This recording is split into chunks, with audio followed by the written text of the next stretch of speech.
Would you like 1 or 2 shots of espresso?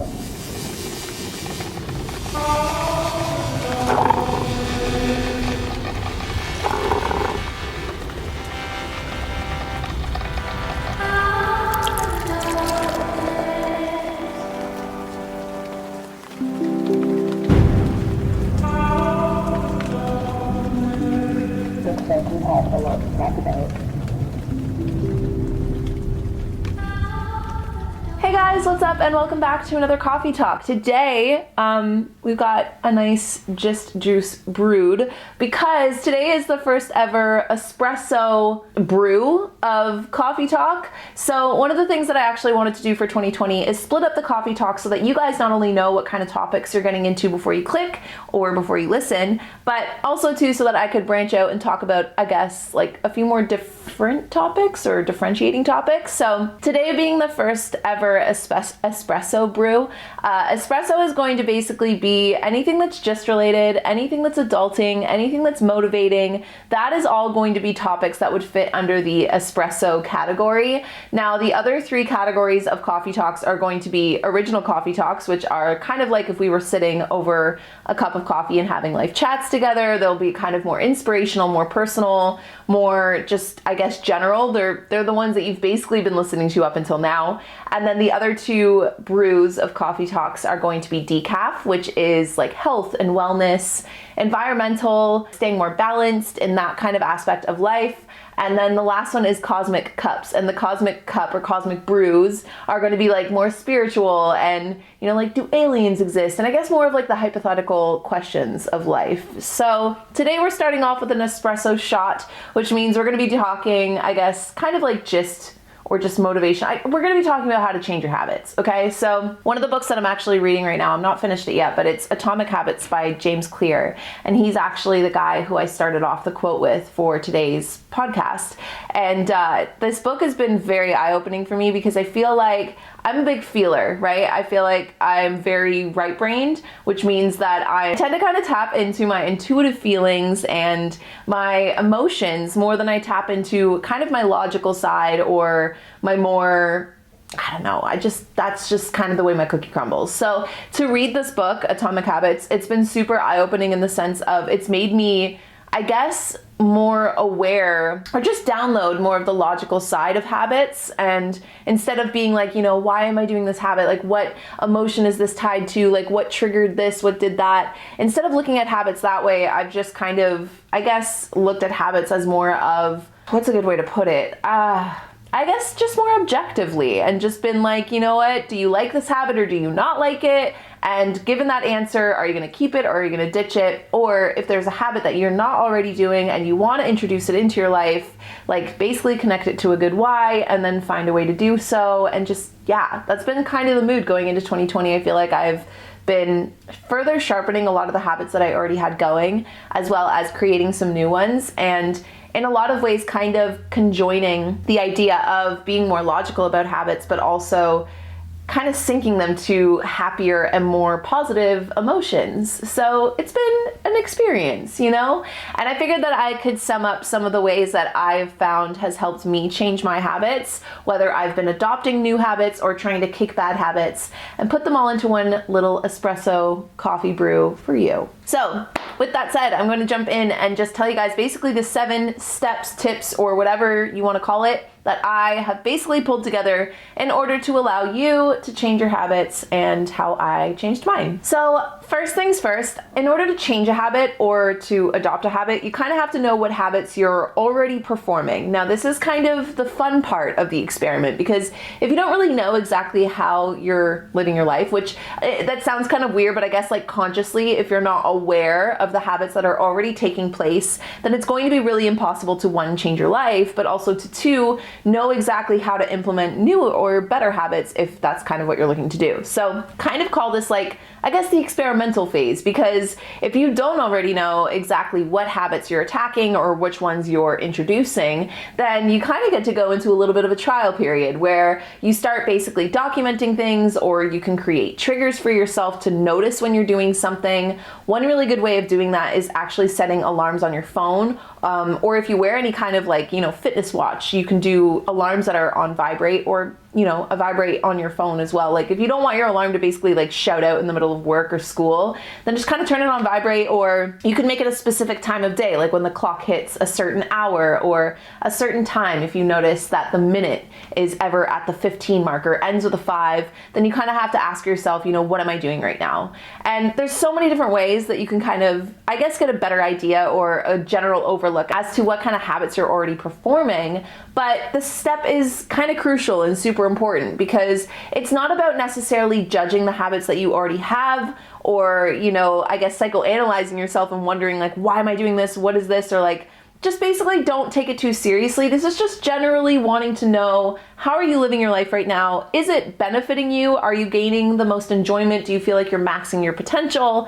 And if the answers to those questions are no, then you basically have a blueprint to start with. This is just like kind of like the foundation to which you're about to start growing on. So like I said, a really good way to do this is to document. Now, I am a journaler, so I feel like that's kind of the easiest way for me to keep track of when things are working for me and when things aren't. When I journal, I put the date on one page, and underneath the date, I'll kind of just keep some point forms, very similar to bullet journaling. And then on the right side, that's kind of where I allow my thoughts to flow out. So on the left side, I would say probably like November, December. One of the things that I was tracking was just certain habits that I noticed myself, performing or just like jumping into, whether it was like if I caught myself being super distracted or getting lost and procrastinating with social media. One of the biggest ones I would say I had problems with in December was like turning off my technology an hour before bed, which is a habit that I know would really benefit my life, but it's one that I think I struggle with that one because, there's like your work stuff, but then there's also just like aimless scrolling. I don't know. That was the biggest one that I noticed was kind of affecting my sleep schedule at the end of December. But like I said, it's not really necessarily about judging your habits. It's just about kind of tracking them and documenting them and basically opening up the question of like, would I or do I want to change this, and will it benefit my life? So again, journaling, you can make a note on your phone. You can make triggers or little things that are going to spark your mind to basically remember to just take note, to become an observer of your life and of your habits, and then to become aware of them so that then you can begin to change them. So that leads me, I guess, to the second part of changing your habits, which is basically establishing whether you're trying to introduce a new happy habit or get rid of an old habit, or maybe you're trying to do both, which I would say is probably one of the most successful ways, in my experience, of getting rid of bad habits is replacing them with good habits. But that said, if there aren't any bad habits that you're necessarily trying to kick, it doesn't mean that you can't also just continue to introduce new habits into your life. A really good example of this is, I would say 2018, I really started to pick up yoga. And I kind of went through a bit of like a crazy phase. I've talked about this a few times where like my to-do lists were like just way too long, but it was because after yoga had already become a habit of mine that I didn't even have to think about, like a certain time would just hit, and sometimes it was in the mornings, sometimes it's at night. For me, it's now back in the mornings, but whenever the time came to do yoga, I would just do yoga. Like I wouldn't need to look at my to-do list for it. So it kind of gets to this point where like, your habits stop being habits and they kind of just become a part of who you are. They become a part of your lifestyle. And so you don't want to like overwhelm yourself by thinking that you need to do like 12 different new habits. I would highly suggest starting with one, or replacing a bad one, a big bad one that's kind of like mostly getting in your way out of all of the things that you do in a living day. I would start with that first one and replace it with a good one. Or like I said, if you don't have a bad habit, just start with one habit and slowly build off that. Because once you do that habit enough, it stops becoming a habit. Then you kind of, have it ingrained in yourself, but you also open up your conscious and psychic energy to start focusing on another habit. And that's kind of how you slowly build out your life and just slowly, increasingly get better every single day than you were the day before. The main point that I'm getting at here is establish whether or not you're attacking a bad habit by replacing it with a new good one, or if just in general there's a habit or something that inspires you that you want to start doing more day to day. And figure out what your answer to that is, because that's going to lead into the third step that I would say is super crucial when it comes to changing your habits, and that's coming up with an effective plan. Because I think that it can be super, like I said, super easy to kind of get so excited and like, you know, just enthusiastic about new habits, and you want to change your life and you want to just like change your life overnight. But the thing is if you don't have a realistic plan, then a lot of the times, and I think that we've all probably experienced this one time or another, we fall off of our habits. You know, how many of us make New Year's resolutions and by the time like March rolls around, none of us are actually doing our New Year's resolutions? It's usually because, at least from my experience, just trying to sign up for way too much at once and then not really having a realistic plan of how I'm going to actually execute those new habits. So let's say you're trying to get rid of the bad habit of eating junk food, okay?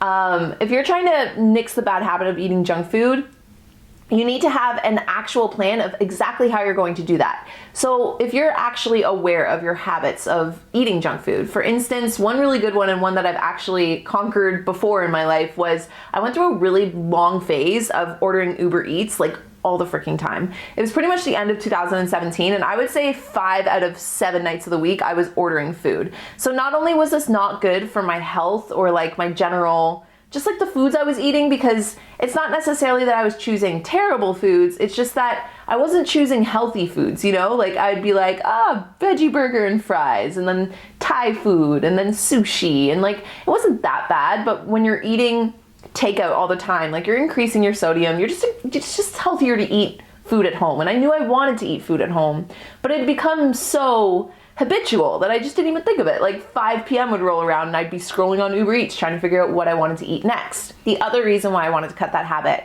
was because it was obviously detrimental to my bank account. Like it's expensive to order food every single night. So when 2018 rolled around, I actually challenged myself to delete Uber Eats off of my phone, my existence. I didn't allow it back in for like 3 months. And then not only that, on top of that, I can't remember if I was meal prepping right away, but eventually I picked up the habit of meal prepping, which also helped me kick the habit of ordering food because my food was already prepared, my food was already ready. And as soon as it became time to eat, you know, you just open up your fridge and you grab your meal prep and you eat it. So that's kind of an example of how if you have a plan, then you open up an easy pathway to start changing your life and changing your habits because you already know exactly how, when, where, and you're not sitting there having to debate and question. So one of the things that James Clear actually talks about in Atomic Habits that I found super interesting was the fact that willpower is not something that some people have and you just don't, you know? And I think that, again, that's something that our brain kind of does because we try and come up with a reason as to why some people can just crush it and have all of these like amazingly healthy habits and we don't. A lot of the times it has nothing to do with our willpower. Willpower is amazing, and we all kind of have like a battery life of willpower where, let's say you are trying not to eat Uber Eats, like, right? So you go 4 or 5 days in a row of resisting and resisting, but the more you use your willpower, the more your battery life drains. And as soon as that drains, you're just gonna like give up on that habit and dive in. Unless you actually make the plan around your habit, like you create an environment for yourself that it becomes super easy to just do the habits that you're trying to do, then you don't have to use that resistance. You don't have to use that battery life of your willpower. And that's kind of what James Clear was talking about in his book, that we kind of tend to idealize and just like adore these people that seem to have more willpower than we do, but they actually don't. They may have had more willpower at the very beginning, or a good jolt of willpower at the very beginning, to basically create an environment for themselves where they have established a healthy lifestyle and a healthy habit. But once that habit was ingrained, it's because of your environment whether or not you stick with it. So that's why planning is so important. That's why it's huge to get super detailed on exactly how you're going to accomplish that habit or change your life in that way, or cut out that unhealthy habit, because when you don't, you can't just rely on your willpower, because all of us only have so much discipline, so much willpower before we burn out. And you'll just kind of end up cycling through all of these habits over and over again unless you create a plan that changes the environment around you, that allows for an open and easy pathway for you to live the life and live out the habits that you're trying to change. So you don't have to do these points in like any order, but another one that I would say is super important when it comes to actually establishing habits that are good for your life and establishing habits that are gonna stick is to connect your habits to your why. By that I mean, you need to just ask yourself why you want to do the habit you're either trying to change or cut out of your life or bring into your life. Because if your why isn't super strong, and if it doesn't connect to something that is bigger for you, then it's going to be really easy to kind of just toss it off to the side when it gets difficult. So one of the books that I also recently read was called Flow, and I was talking about in a vlog, actually you guys will see this vlog on Wednesday of this week, I was talking about how it basically cracked open this epiphany for me. And what I got out of it at the very end was feeling like I had finally found, I guess, a bit more of a crystal clear vision of exactly what my mission on earth feels like. Like, I've always kind of known that I was here and just like felt like I had like a driven purpose. Like, I've always felt like I've been driving towards something. But in terms of like exactly what I was driving towards, always felt a little bit foggy. Like, I couldn't see it clearly. And that book really helped me, I guess, sharpen exactly the vision and exactly the message that I feel like I needed to hear, that I'm here for, you know? And so now when I'm looking at all of my habits, even just in the last like week, it's been so much easier for me to cut off even just mental habits. Like, I'm talking negative, you know, triggers, things that you'll see that just instantly put you in a bad mood, or, you know, setbacks or frustrations or patience, and little things that normally kind of tend to kick into just my overall state of being and kind of put me in a weird place, and just bad habits, just bad thought habits, bad like day-to-day habits, little things that were starting to get in my way were super easy to just like clear out of my path again. Because as soon as I reconnected to my purpose, it made it so that everything was just kind of like either helping me get that purpose or it wasn't. And if it wasn't, and you're strongly connected to your purpose, it's so easy to just like get rid of the things that no longer are serving you, you know? And you don't have to know what your life's purpose is by any means. It could even just be, what is your purpose this month? Like, if your purpose this month is to just get on like a healthy kick, a healthy train. You don't want to, you know, figure out what you have to do with the rest of your life per se, but let's just say that your purpose for this month only is to just eat as healthy as possible, to drink more water, to get more sleep, to just do whatever it is that's connecting to something that is really important to you. When things are really important to us, we make time for them. And when things aren't, we easily procrastinate or cut them off to the side. So connect your habits, connect your bad habits that you're trying to get rid of, just connect it to a bigger why. And it doesn't need to be like your lifetime why, even just like, my reason why is because this is healthy for me, and I want to be healthy because I want to unconditionally love myself, or like, I want to do this because, you know, it's going to help me take a step up in my career, or whatever habit it is that you're trying to establish into your life. Just make sure it connects to a deeper sense of who you are and the success that you're looking for in your day-to-day. So my next one is kind of the fun one. This is the one that I feel like I enjoy this step the most, and it's asking yourself, what does success look like and feel like once you've established or kicked that habit? Now, this is, again, you can do this so many different ways. I find meditating really helps me with this, because when you go inside your mind and like you ask yourself, okay, I'm trying to learn how to play the guitar, right? So let's say that's your habit. You're gonna pick up your guitar every single day. So you go and you sit down and you meditate and you close your eyes, and then you ask yourself, what does it look like when you've successfully nailed that habit? And then when you picture it, you might picture yourself just like ripping riffs on a guitar, like up on stage, or doing something with that habit once it's already ingrained into your life. Then to back that up with the feeling is important. And this is important in terms of whether or not you believe in manifestation. This is just going to get you in the right mindset in a lot of ways. This is locking yourself in so that you're ready to just like, nothing's gonna stop you. And if you can basically picture what success looks like with that habit or without that habit in your life anymore, and then back that up with the feeling of what it feels like to have conquered that habit or kicked that habit, you have created kind of like a false reality in your mind, where your mind actually starts to believe that that's the truth. And so thus it becomes way easier to kind of, I guess in a lot of ways, just like follow the pathway into success. So you can journal this, you can meditate on it, you can talk about it with people that are also maybe trying to do the same habits as you, but just establishing, what does success look like and feel like with whatever habit that I'm trying to change in my life. So that actually leads me to the next tip, which is to actually go ahead and now clear your path. Once you know what habit you're trying to adopt or kick into your life, or out of your life, you want to now clear the pathway between you and the success that we just envisioned. The way to do that is, and this is totally from the Atomic Habits book, but this one has been, again, just so huge in terms of the minute I catch myself kind of picking up old habits from like 2019 or wanting to like kind of kick the new habits that I have introduced. Those little moments where you're just like, do I really have to do this? Or like, does it really matter that much? You instantly just draw back to this. If you're trying to attain a good habit in your life, make it attractive. And if you're trying to kick a bad habit in your life, make it unattractive. And that's a very easy thing for our minds to do. Let's say you're trying to quit smoking, okay? So obviously you're gonna have that trigger that's like, ooh, I wanna smoke. Like if your body's accustomed to smoking cigarettes all day. The way to kick it is to make the thought of smoking, the habit of smoking, everything that surrounds smoking, make it feel unattractive to you. So picture exactly what your lungs are gonna look like, or, you know, just basically anything that you have to do that would make that habit feel unattractive. Or, like I said, if you're trying to pick up a new habit, let's say you're trying to hit the gym every morning, Monday to Friday for 30 minutes.